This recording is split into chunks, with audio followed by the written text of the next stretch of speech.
A viral Facebook post by consultant and speaker Indira on 14th May 2025 has reignited debate over soaring commercial rents in Singapore, particularly for small food stall owners. Indira shared the story of a well-loved Malay food stall in Woodlands, known for its mee siam and mee rebus, that was being forced to shut down due to an unsustainable rent hike. Despite the stall's efforts to keep meals affordable for nearby HDB residents, the owner could no longer manage the increased cost. For the past 2 months, the stall owner said they have not been able to cope with the rent increase to 8,000 Singapore dollars, Indira wrote. He described the situation as pure robbery and injustice, questioning how such rental demands could be justified when even larger businesses pay less for bigger spaces. Similar stories are emerging from vendors island-wide, with rents between 5,000 Singapore dollars and 6,000 Singapore dollars, making it nearly impossible for small businesses to survive.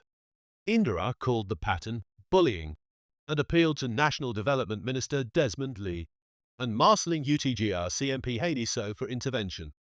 He urged the government to regulate rent for small stallholders, arguing that current conditions leave vendors helpless against landlords and market forces. Indira also pointed to the contradiction of requiring hawkers to serve healthier, affordable meals while allowing unchecked rent hikes that push prices up or force closures. These are deep-seated problems that humble vendors have little control over, he wrote, describing the stall owner's look as one of resigned defeat. Netizens echoed his concern. Many shared examples of extreme rent increases, including a 3,500 Singapore dollars rent at a Yisun Void Deck store and an 8,000 Singapore dollars charge at a recently renovated Aokong outlet, both driving out long-time hawkers. One commenter noted, "That's why nowadays you only see the same old brands creeping into neighborhood hawkers. Only the big players can afford."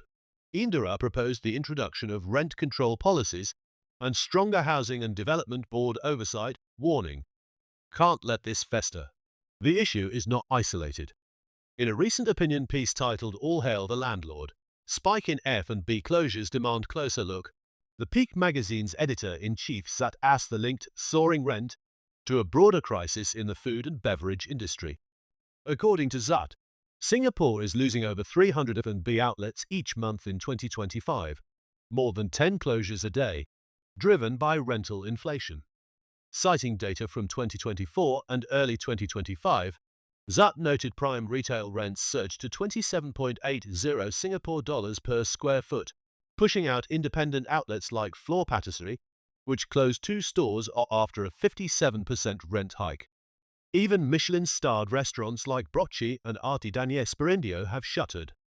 Zat proposed legislative solutions such as rent control and vacancy taxes, alongside moral appeals for patient capital to support community-focused ventures.